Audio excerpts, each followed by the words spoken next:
All right, y'all, keeping with machines for isolation, we brought you over to the leg press.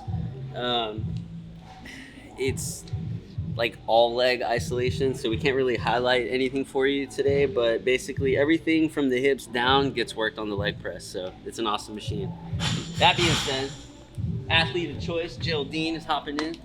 So when you line yourself up, most importantly, we try to make sure that we tell people not to valgus the knees. No matter where you put your feet, the most important thing to do when squatting, whether it's in the machine or it's out there with your body, you don't want to bring the knees together while you're squatting.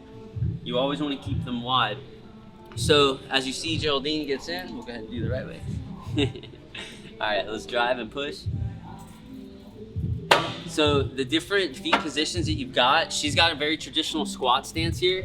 This is right about hip width, maybe a little bit wider. And then as she starts to squat, she's gonna make sure to bring the knees wide towards the armpits. When doing this though, you never want it to go so far that your lumbar rolls up off or your butt rolls up. You wanna make sure your butt stays flat and you're going for full extension of the leg at the very top. Now you can get fancy on these machines. If you wanted to work the outside of the leg, bring your feet close together.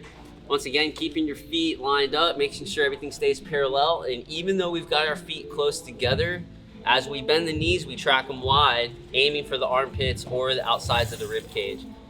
Now, this is gonna work the outside of the quad, although if you wanna work the inside of the quad, you can step into a sumo stance on the plate.